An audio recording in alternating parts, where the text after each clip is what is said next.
மேடையில் வைத்திருக்கும் பெரியவர்களே, மிகச்சிறப்பாக பேசிவிட்டு அமர்ந்திருக்கிற என்னுடைய இனிய நண்பர் கீழாம்பூர் அவர்களே, அவையோரை அனைவருக்கும் என்னுடைய வந்தனங்கள். பொதுவாக வயதில் பெரியவர்கள் ஒன்றை வெளியிட, வயதில் சிறியவர்கள் அதை வாங்கிக் கொள்வதுதான் மரபு. புத்தக வெளியீட்டு விழாக்கள் அப்படித்தான் நடக்கும். நான் வயதில் கொஞ்சம் பெரியவன், கீழாம்பூர் வயதில் கொஞ்சம் சிறியவர். ஆனால் அவர் புத்தகத்தை வெளியிட்டார், நான் வாங்கி கொண்டேன். அதற்கு காரணம் என்ன என்றால், அவருடைய பத்திரிகை கலைமகள் என்னுடைய அமுத சுரபியை விட மூத்தது. அமுத சுரபி 78 ஆண்டுகள் தான், கலைமகள் 90 ஆண்டுகள் என்று நினைக்கிறேன். அது ஒன்று. இரண்டாவது, இந்த விழாவை பொறுத்த வரையில் அவர் சீனியர், 10 முறை வந்திருக்கிறார். நான் ஜூனியர், முதல் முறையாக வருகிறேன். இந்த வகையிலும் இந்த நிகழ்ச்சி பொருத்தமாக அமைந்தது. ஆனால் கீழாம்பூர் வயது எப்படி இருந்தாலும் அவர் பேசிய விஷயங்களை பார்க்கிற பொழுது ஒரு 120, 130 வயது அவருக்கு இருக்கும் என்று தோன்றுகிறது. அத்தகைய பழைய வரலாறுகளை எல்லாம் அழகாக கோவையாக அவர் தெரிவித்தார். ஒரு சின்ன வேண்டுகோள், அதை அவர் ஒரு கட்டுரையாக எழுதிவிட வேண்டும். இவ்வளவு அரிதின் முயன்று திரட்டிய தகவல்கள் அச்சேரினால்தான் அது நிரந்தரமாக அமையும். என்னுடைய மனைவி இங்கே வந்திருக்கிறார். பொதுவாக நான் பேசுகிற கூட்டங்களுக்கு மனைவி வந்தால் நான் மிகவும் மகிழ்ச்சி அடைவேன். காரணம், யாராவது தொலைபேசியில் கேட்டால் என் மனைவி என் பேச்சை கேட்கிறாள் என்று சொல்லிக்கொள்ளலாம் இல்லையா? யாரும் மறுக்க முடியாது. ஆனால் இந்த கூட்டத்திற்கு வருவதற்கும் என் மனைவியிடமிருந்து மிக முக்கியமான ஒரு தகவல் கிடைத்தது. அதை முதலில் இங்கு பதிவு செய்ய விரும்புகிறேன். இந்த கல்யாணகர் அசோசியேஷன் நடத்துகிற இந்த பஞ்சாங்க படனம் என்கிற விழா தமிழகத்தில் நடத்துகிற ஒரு தனியார் அமைப்பு நடத்துகிற விழா. என் மனைவி ஹைதராபாத்தை சேர்ந்தவர். அந்த ஆந்திர மாநிலத்தில் பஞ்சாங்க படனம் என்பது சுதந்திர தின விழா, குடியரசு தின விழா மாதிரி அரசு விழாவாக இன்றும் நடைபெற்று கொண்டிருக்கிறது. அந்த மாடல் அரசாட்சியில் அப்படி நடக்கிறது. அது ஒரு விந்தையான விஷயமாக இருந்தது. இந்த ஆண்டு தொடங்கி வருகிற ஆண்டு தினங்கள் அனைத்திலும் இனிப்பும் கசப்பும் கலந்திருக்கும் என்பதால் தான் பாயசம் செய்து மறக்காமல் வேப்பம்பூ பச்சடியும் நாம் சாப்பிடுகிறோம்.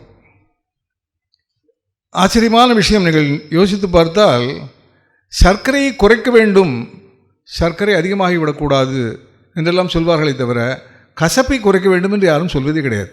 காரணம், தேவையான அளவு கசப்பை நாம் உண்பதில்லை. சுண்டைக்காய், பாகற்காய் போன்றவற்றை நாம் அதிகம் சேர்த்து கொள்ள வேண்டும். நம்முடைய ஆரோக்கிய மரபில் இந்த ஒன்பான் சுவைகளும் சரியான விகிதாசாரத்தில் உண்ணப்பட்டு வந்தால் நோயே வராது. ஒன்பான் சுவைகளில் நாம் குறைவாக உண்கிற சுவைகள் கசப்பும் துவர்ப்பும். வாழைப்பூவிலும் மாதுளம்பழத்திலும் துவர்ப்பு இருக்கிறது, அவற்றையும் அதிகம் சேர்த்து கொள்ள வேண்டும் என்றெல்லாம் நம்முடைய ஆயுர்வேதம் சொல்கிறது.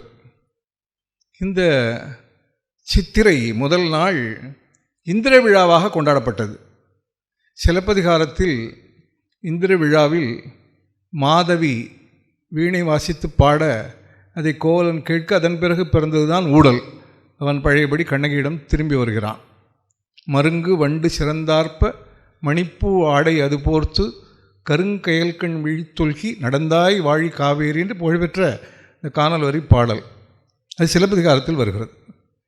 இந்த சித்திரை மாதத்தில் பல முக்கியமான தினங்கள் வருகின்றன. அதில் உங்களுக்கெல்லாம் தெரிந்த மிக மிக முக்கியமான ஒரு தினம் அக்ஷய திருதியை. வருடத்திலேயே உண்மையான ஒரே பொன்னான நாள் அது. அன்றுதான் தங்கத்தை வாங்குகிறார்கள். அக்ஷய திருதியில் தங்கம் வாங்குவது என்பது தங்கம் வாங்கி நாம் அணிந்து கொள்வதற்கு அல்ல, தங்கம் வாங்கி ஏழைகளுக்கு தானமாக தர வேண்டும் என்பதுதான் அதனுடைய கோட்பாடு. பிரபல எழுத்தாளர் வசுமதி ராமசுவாமி மகாஸ்வாமிகளை சந்தித்தார். மகாஸ்வாமிகள் நேரே அவரை நாம் புகழ்ந்து பேச முடியாது. ஆனால் மகாஸ்வாமிகளாக MS நாடகத்தில் நடித்தவர் நேரே இருக்கும்போது புகழலாம் இல்லையா? மகாஸ்வாமிகள் சொன்னார், சித்திரை மாதம் தொடங்கி ஒவ்வொரு பௌர்ணமியிலும் ஓர் ஏழை பெண்ணுக்கு தாலி தானம் செய்யுங்களேன் என்று கேட்டுக்கொண்டார். வசுமதி ராமசாமி தன்னுடைய மாதர் சங்கத்தின் மூலம் தொடர்ந்து அதை நிகழ்த்தி கொண்டிருந்தார். இப்போதும் அவருடைய புதல்வி சுகந்தா சுதர்சனம் அதை நிகழ்த்தி வருகிறார். அக்ஷய திருதியில் அதை செய்கிறோம். இன்னொன்று, அக்ஷய திருதியை அப்போதுதான் திரௌபதிக்கு சேலை வளர்ந்தது. அக்ஷய திருதியில் எது செய்தாலும் அது வளரும் என்பது ஒரு நம்பிக்கை. இன்னொன்று, அக்ஷய திருதியின் போதுதான், அன்றுதான் குச்சேலர் கிருஷ்ணருக்கு அவல் கொடுத்தார். குசேலருக்கு செல்வம் வளர்ந்தது. கிருஷ்ணர் குசேலருக்கு ஒரு கடிதம் எழுதியதாக ஒரு நகைச்சுவை துணுக்கு இருக்கிறது. உங்கள் வரவை அவளுடன் எதிர்பார்க்கிறோம் என்று நாம் எழுதுவோம். கிருஷ்ணர் எழுதிய கடிதத்தில் உன் வரவை அவளுடன் எதிர்பார்க்கிறேன் என்று தவறாக எழுதிவிட்டார் என்று சொல்வார்கள். இப்படி குசேலருடைய இது அன்று நடந்தது. இன்னொன்று, வியாசர் மகாபாரதம் சொல்லி பிள்ளையார் அதை எழுதியது இந்த சித்திரை மாதம் வருகிற அக்ஷய திருதியில். பிள்ளையார் வியாசர் சொல்ல சொல்ல எழுதியதால் அவரையும் நாம் எழுத்தாளர் என்று வைத்துக்கொள்ளலாம் இல்லையா? ஆக அவர்தான் பழம்பெரும் எழுத்தாளர். பழம்பெரும் என்பதில் இடையினருவு போட்டால் அவர் பழம்பெரும் எழுத்தாளர் ஒன்று. நீங்கள் வல்லினருவு போட்டாலும் பழம்பெரும் எழுத்தாளர், சிவனிடமிருந்து ஞான பழத்தை பெற்ற எழுத்தாளர். அப்படி அந்த விநாயகர் மகாபாரதத்தை எழுதிய நாள் சித்திரையில் வருகிற அக்ஷய திருதியை நாள். இன்னொன்று, சித்திரை மாதத்தினுடைய மிகப்பெரிய சிறப்பு என்பது 2 பேருடைய மகான்களுடைய ஜெயந்தி இந்த மாதம் வருகிறது.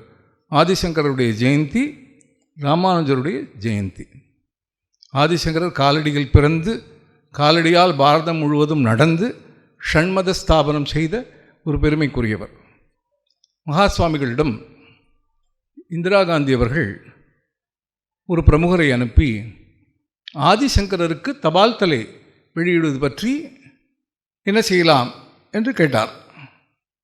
மகாசுவாமிகள் தபால் தலை வெளியிடலாம் என்று முடிவெடுத்து விட்டார்களா, முடிவெடுக்கப் போகிறார்களா என்று கேட்டார்.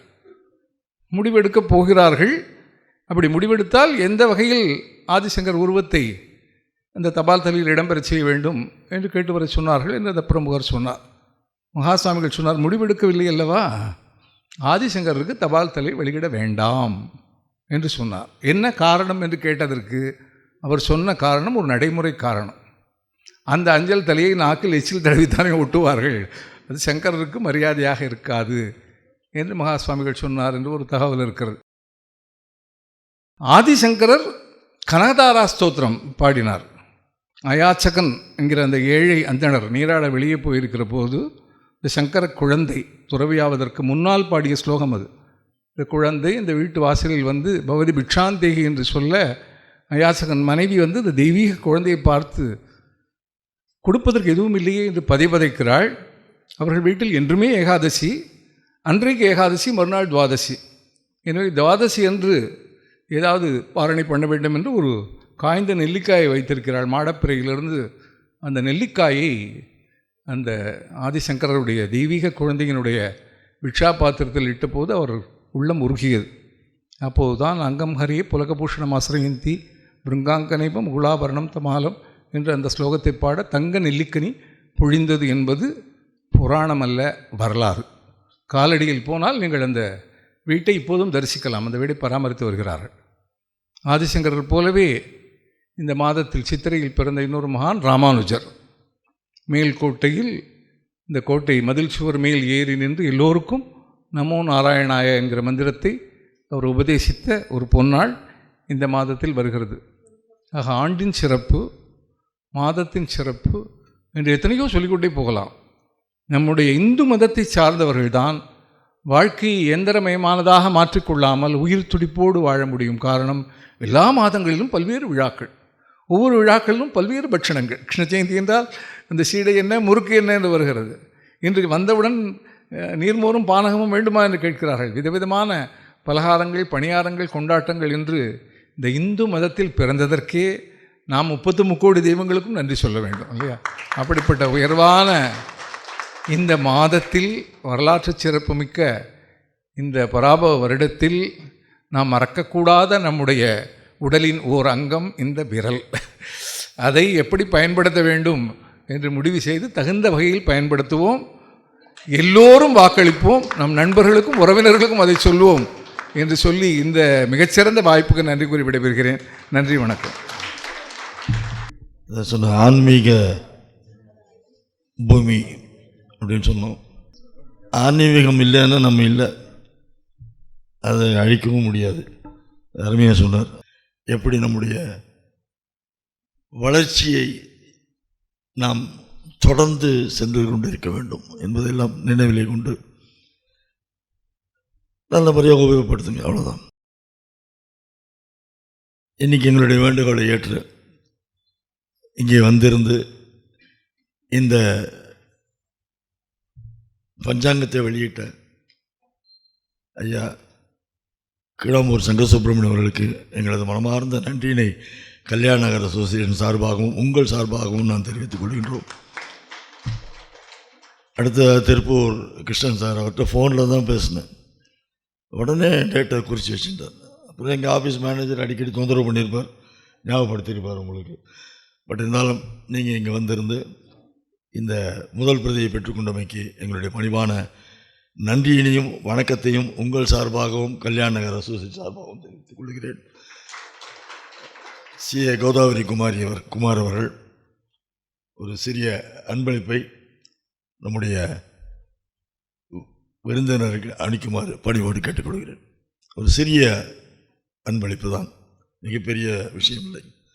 திருப்பூர் கிருஷ்ணன் சாருக்கு நம்ம தலைவர் டாக்டர் SM ஸ்ரீனிவாசன் அவர்கள் பொன்னாடை அணிவித்து, பொன்னாடை மாதிரி அணிவித்து, ஏன்னா இது யூஸ் பண்ணிக்கலாம். பொன்னாடையை போட்டால் திருப்பி அடுத்த மேடையில் போகும்போது எனக்கே வரும். இது அந்த மாதிரி இல்லை, இதை டெஃபினட்டாக யூஸ் பண்ணுவாங்க. அதனால் யூஸ்ஃபுல்லாக இருக்கட்டும் போயிட்டு அந்த மாதிரி பண்ணுறோம். சிறிய அன்பளிப்பை கோதாவரி குமார் அவர்கள், எங்களுடைய ட்ரெஷரர், சார்ட்டர்ட் அக்கௌண்டன்ட், இவங்களாம் தான் இந்த ஆர்கனைசேஷன். இது ஒரு மிகப்பெரிய ஒரு ஆர்கனைசேஷன். ஒரே ஒரு நிமிஷம் சொல்லிடுறேன். இங்கே 70 வருஷமாக நடந்துகிட்ருக்கு. 70 வருஷமாக வந்திருக்கிற அத்தனை ஆஃபீஸ் பேரர்ஸ், கமிட்டி மெம்பர்ஸ் எல்லாருக்குமே என்ன சிந்தனைன்னா, ஒட்டுமொத்தமாக கல்யாண நகர் அசோசியேஷன் பேர் நினைக்கணும், இந்த சொசைட்டிக்கு நம்ம செய்யணும் அப்படின்னு எல்லாரும் ஒட்டுமொத்தமாக நினைக்கிறதுனால தான் இன்றைக்கி இந்த அளவுக்கு நம்மளால் சிறப்பாக இந்த பணிகளை நம்ம செஞ்சுருக்க முடியும். ஒன்றும் இல்லை, for example 96 years old doctor இல்லை, நான் சில நேரங்களில் நீங்கள் ரெஸ்ட் எடுங்க, பரவாயில்ல நாங்கள் பார்த்துக்குறோம், இல்லை நான் வருவேன், அவ்வளவு துடிப்போட இருந்து நிகழ்ச்சியை எடுத்து கொடுத்துட்ருக்கார். இன்றைக்கி மத்தியானம் 2 மணிக்கு வந்தார். அந்த வேகாத வெயிலில் பாவம் 1-2 மணி இருக்குமா டாக்டர்? ஆமாம், 2 மணிக்கு வந்துட்டார். வந்துட்டு ஒரு 5 நிமிஷம் தான் அவர் லேட்டு. அதுக்கு ஐம் சாரி லேட் ஆகிடுச்சு அப்படின்றார். என்னென்னா எதுக்கு சொல்ல வரேன்னா, இந்த மாதிரி உள்ளங்கள் தான், இந்த மாதிரி தன்னலமற்ற பொதுநலம் ஒன்றே கருத்தாக கொண்ட கமிட்டி மெம்பர்ஸ் அத்தனை பேர் அப்படி ஒருத்தரும் ஒரு விதத்தில் இது நிறைய மெம்பர்கள் இன்வால்வ் நிறைய பேர்.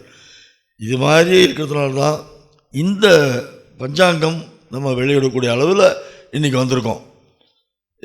இது காரணம் எல்லாரும், எங்களுடைய தலைவர்லேருந்து பொருளாளர், ஜாயின்ட் செக்ரட்டரி, அவர் தினமும் இங்கே வருவாங்க. இன்னும் ரெகுலர் ஆஃபீஸுக்கு போகிற மாதிரி, எங்கள் பொருளாளரும் சரி, இணைச் செயலாளரும் சரி, இவரை நாங்கள் வர வேண்டாம்னு சொன்னதுனால இவர் வரதில்லை.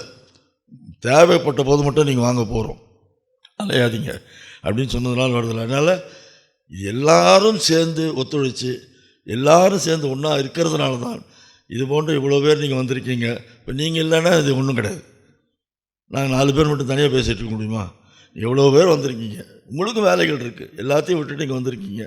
ஸோ உங்களுக்கும் இந்த வளர்ச்சியில் பங்கு இருக்குன்றதை சொல்லிவிட்டு இத்தனை பேருக்கும் மனமார்ந்த மீண்டும் எங்களுடைய நன்றியை, மனப்பூர்வமான நன்றியை உங்களுக்கு காணிக்கையாக்கி